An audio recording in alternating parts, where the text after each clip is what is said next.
며칠 전에 어떤 분이 이런 댓글을 주셨습니다. 목사님, 몇 달 전부터 목사님 유튜브를 보면서 대적 기도를 하는데 할 때마다 왼쪽 손이 이불을 꽉 붙잡기도 하고 주먹이 쥐어지기도 하면서 내 안에 어떤 것이 버티는 것 같아요.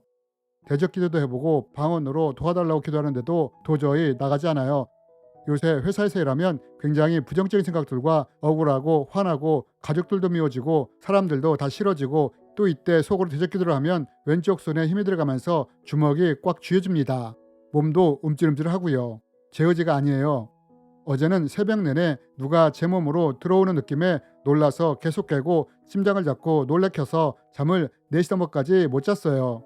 기도가 부족해서 영적인 능력이 부족해서 그런가요? 도와주세요. 라며 문의를 주셨습니다. 여러분, 이런 현상이 왜 일어날까요? 그리고 이럴 때 우리는 어떻게 해야 할까요? 이번 시간에는 문의를 주신 내용을 중심으로 만약 우리 안에 악한 영이 숨어 있을 때 이럴 때 우리가 어떻게 셀프 축사를 통해 이러한 것을 해결할 수 있는지에 대해 말씀드리기 원합니다. 그리고 혹시 이와 비슷한 상황에 있는 분이 계시다면 또한 이런 분들에게도 이 영상이 도움이 되었으면 좋겠습니다. 여러분, 댓글로 문의를 주신 분은 대적 기도를 할 때, 방언 기도를 할 때 왼쪽 손이 꽉 움켜진다고 했습니다. 때론 이럴 때 이불을 붙잡기도 하고 주먹이 쥐어지기도 한다고 했습니다. 여러분, 왜 이런 일이 일어나는 걸까요? 그것은 대적 기도나 방언 기도를 할 때 이것에 반응하는 악한 존재가 있기 때문입니다. 하지만 대적 기도를 하시는 분의 영적 권세가 약하기 때문에 반응은 하지만 악한 영이 나가지 않는 것입니다. 만약 이럴 때 영적 권세가 강한 사역자가 축사를 한다면 악한 영을 쉽게 쫓아내실 수 있을 것입니다. 그리고 이것은 어쩌면 가장 쉬운 방법 중에 하나일 것입니다. 그러나 저는 이런 방법을 추천하지 않습니다. 그것은 2가지 이유 때문입니다. 첫 번째는 사역자가 축사를 하면 사역자의 영적 권세 때문에 악한 영이 나가지만 만약 사역자가 악한 영이 숨어있던 집까지 제거하지 않는다면 결국 악한 영이 다시 돌아올 수 있는 빌미를 제공할 수 있기 때문입니다. 성경에도 쫓겨난 귀신이 자기 집이 그대로 있는 것을 보고는 더 악한 7귀신을 데리고 들어가 처음보다 더 나빠졌다고 말을 하지 않습니까? 또 2번째 이유는 사역자가 악한 영을 쫓아내면 우리 자신의 영적 권세가 성장할 기회가 얻게 되기 때문입니다. 여러분, 영적 권세의 특징 중에 하나가 무엇이냐? 영적 권세는 사용하면 사용할수록 커지고 강해진다는 것입니다. 마치 군인이 훈련과 전투 경험을 통해 더 강해지던 말입니다. 그래서 만약 악한 영이 내가 감당하기 힘들 만큼 강하다면 사역자의 도움을 받아야 하지만 그 정도가 아니라면 비록 내 영적 권세가 약하다 할지라도 셀프 축사를 권해드립니다. 왜냐하면 내 영적 권세가 약하다 할지라도 이 권세는 하나님이 주신 권세이므로 어떤 악한 영도 이 권세를 이길 수 없기 때문입니다. 그렇다면 여러분, 우리는 어떻게 셀프 축사를 통해 나를 치유하고 회복하며 또한 악한 영을 쫓아낼 수 있을까요? 여러분, 우리가 이것에 대해 나누기 전에 먼저 알아야 할 것이 있습니다. 그것이 무엇이냐? 그것은 악한 영이 어떤 통로를 통해 침투해 들어오는지를 알아야 한다는 것입니다. 왜냐하면 이것을 알고 잘 처리해야만 온전한 치유와 회복이 일어날 수 있고 또한 악한 영도 쉽게 쫓아낼 수 있기 때문입니다. 그러면 여러분, 악한 영은 어떤 침투의 통로를 통해 사람 안에 들어가게 되는 걸까요? 일반적으로 3가지 통로를 통해 들어오게 되는데 죄의 통로, 상처의 통로, 숭배의 통로를 통해 사람 안에 침투해 들어갈 수 있습니다. 이것은 이미 악한 영이 사람 안에 들어올 수 있는 3가지 침투의 통로편에서 다루었으므로 이 영상을 참조해 주시기 바랍니다. 그럼 여러분, 댓글을 주신 분 안에 숨어있는 악한 영은 과연 어떤 통로를 통해 침투해 들어왔을까요? 치유사역을 직접 하지 않아 단언할 수 없지만 이분의 댓글을 통해 본다면 아마 상처의 통로를 통해 들어온 것 같습니다. 그러면 왜 제가 이런 말을 하느냐? 그것은 이분이 대적 기도를 한 후에 회사에서 굉장히 부정적인 생각과 억울하고 화나고 가족들도 미워지고 사람들도 싫어졌다고 했기 때문입니다. 여러분, 우리는 살아가면서 상처를 받을 수 있습니다.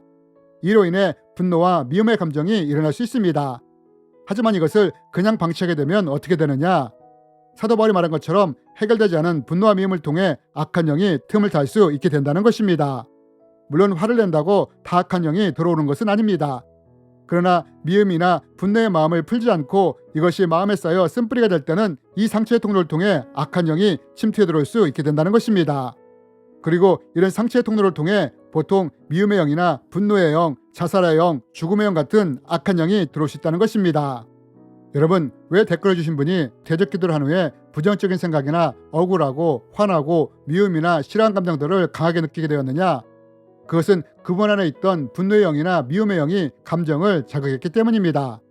만약 이때 죽음의 영이 들어왔다면 분노의 마음이 아니라 죽고 싶다는 생각이나 죽이고 싶은 생각이 들도록 만드는 것입니다. 또 죄의 통로를 통해 중독의 영이 침투해 들어왔다면 이때는 더 중독에 빠지도록 자극을 하는 것입니다. 게임이든 도박이든 술이든 쇼핑이든 더 빠지도록 자극을 한다는 것입니다. 그럼 악한 영이 이렇게 자극을 함으로써 얻고자 하는 것이 무엇이냐? 두 가지 이유로 볼 수 있는데, 먼저 이분이 대적 기도를 통해 자기를 공격했기 때문에 더 강하게 숨을 집이 필요하기 때문입니다. 이분을 자극할 때 나오는 미움이나 분노, 짜증과 같은 거룩하지 못한 것으로 집을 더 강하게 할 수 있기 때문입니다. 또 이렇게 할 때 이분의 마음에 더러운 것들이 더 많이 생기게 되므로 또 다른 악한 영들을 더 불러들일 수 있기 때문입니다. 이분이 이렇게 말하지 않았습니까? 누가 내 안에 들어오는 느낌이 든다고 말입니다. 여러분, 성경에 보면 거라사의 광인에게 군대 귀신이 들어가 있었는데 이러한 과정을 거쳐 광인에게 그렇게 많은 귀신이 들어가게 된 것입니다. 여러분, 이것이 악한 영이 이분의 감정을 자극하는 이유인 것입니다. 그렇다면 여러분, 이럴 때 우리는 어떻게 셀프 사역을 통해 치유와 회복 또한 악한 영을 쫓아낼 수 있을까요? 우선은 먼저 어떻게 악한 영이 들어오게 되었는지 그 통로를 찾는 것입니다. 물론 사역자와 같이 침투의 통로를 찾는 것이 가장 좋은 방법이지만 셀프로도 이러한 통로를 찾을 수 있습니다. 어떻게 찾을 수 있느냐? 먼저는 기도를 시작하면서 예수 그리스도의 보혈로 우리를 덮으면서 보혜사이신 성령님께 보호 요청을 구하는 것입니다. 예수 그리스도의 보혈을 제 머리부터 발끝까지 덮습니다. 또한 보혜사 성령님, 저를 보호하여 주십시오 라며 기도를 하는 것입니다. 그러면서 모든 것을 가르치시고 생각나게 하시는 성령님께 언제 나에게 죄의 통로가 만들어졌는지 혹은 상처의 통로, 숭배의 통로가 만들어졌는지를 묻는 것입니다. 물론 이렇게 기도하려 할 때 악한 영은 적극적으로 방해를 할 것입니다. 머리나 생각을 어지럽게 한다든지 육체적인 고통을 가한다든지 외부적으로 무슨 일이 생기게 한다든지 하는 방식으로 기도를 방해하는 것입니다. 그러나 이때 물러서면 안 됩니다. 계속해서 성령님께 기도하며 나가야 한다는 것입니다. 이럴 때 우리가 어떤 것을 경험하시게 되느냐? 이렇게 기도하다 보면 어느 순간 성령님이 어떤 것을 생각나게 하신다든지 때로는 어떤 상황이나 일, 사건과 같은 것을 기억나게 하시거나 환상으로 보여주실 수 있습니다. 우리는 이러한 것을 통해 악한 영이 언제 침투해 들어왔는지 알 수 있게 됩니다. 그리고 이렇게 성령님이 알려주실 때 어떻게 하면 되느냐? 먼저 악한 영이 숨어있는 집을 파쇄하는 일을 해야 합니다. 왜냐하면 이 집이 파쇄되지 않은 상태에서 대적 기도를 하면 악한 영이 이 집에 숨어 강하게 버틸 것이기 때문입니다. 또한 쫓겨난다고 해도 그 집이 그대로 있으면 더 악한 영을 데리고 다시 들어올 수 있기 때문입니다. 그래서 우리는 악한 영을 쫓아내기 전에 먼저 악한 영이 숨어있던 집을 파쇄하는 것입니다. 그럼 우리가 이것을 어떻게 파쇄할 수 있느냐? 만약 악한 영이 상처의 통로를 통해 침투해 들어왔다면 내가 미워하고 분노했던 사람에 대해 용서하는 것입니다. 용서를 하되 어디까지 해야 하느냐? 그 사람을 생각해도 더 이상 마음에서 미움이나 분노가 올라오지 않을 때까지 반복해서 용서를 하는 것입니다. 7번씩 7번까지라도 하는 것입니다. 왜냐하면 내 미움과 분노가 사라질 때 악한 영이 머물던 집도 무너지기 때문입니다. 그러나 만약 죄의 통로를 통해 악한 영이 침투했다면 어떻게 하면 되느냐? 이때는 죄를 회개하는 것입니다. 회개하며 죄로부터 돌이키는 것입니다. 이렇게 할 때 상처나 죄로 인해 지어진 집이 파쇄되는 것입니다. 그리고 이로 인해 악한 영이 마치 알몸 상태와 같이 되는 것입니다. 그리고 이때 대적 기도를 하게 되면 악한 영이 쉽게 나가게 되는 것입니다. 물론 악한 영이 침투한 지가 오래되었다면 악한 영은 버티려 할 수 있습니다. 그러나 우리가 분명히 알아야 할 것은 내 영적 권세가 약하다 할지라도 어떤 악한 영도 예수 그리스도의 이름의 권세를 이길 수 없다는 것입니다. 내가 나사렛 예수 그리스도 이름으로 명하노니 내 상처를 통해 내 안에 들어왔던 악한 영은 묶임을 놓고 떠나갈지어다 라며 반복해서 명령을 하는 것입니다. 그러면서 떠날 때는 기침하면서 떠날지어다 라고 덧붙이는 것입니다. 그러면 왜 이렇게 하는 것이 좋으냐? 그것은 악한 영이 떠났는지 떠나지 않았는지 우리는 눈으로 이것을 볼 수가 없기 때문입니다. 하지만 기침하며 떠나라고 한다면 악한 영이 떠나기 전에는 기침을 하게 되고 떠났을 때는 더 이상 기침이 나오지 않게 되므로 이것을 통해 악한 영이 떠나는지에 대한 유무를 판단할 수 있기 때문입니다. 여러분, 우리는 이러한 과정을 통해 셀프 축사를 할 수 있습니다. 여러분, 꼭 기억하십시오. 악한 영은 두려운 존재가 아닙니다. 단지 우리가 제거해야 할 암적인 존재에 불과합니다.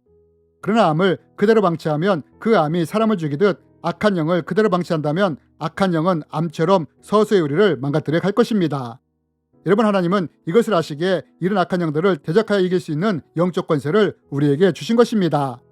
그리고 이것을 사용하라고 말씀하시는 것입니다. 여러분, 혹시 우리 가운데 이러한 문제가 있는 분이 있다면 모쪼록 셀프 식사를 통해 치유와 회복을 경험하시길 바라며, 또한 악한 영이 쫓겨남으로 그 배에서 생수의 강이 흘러나오는 것을 체험했으면 좋겠습니다. 주님의 이름으로 여러분을 축복합니다.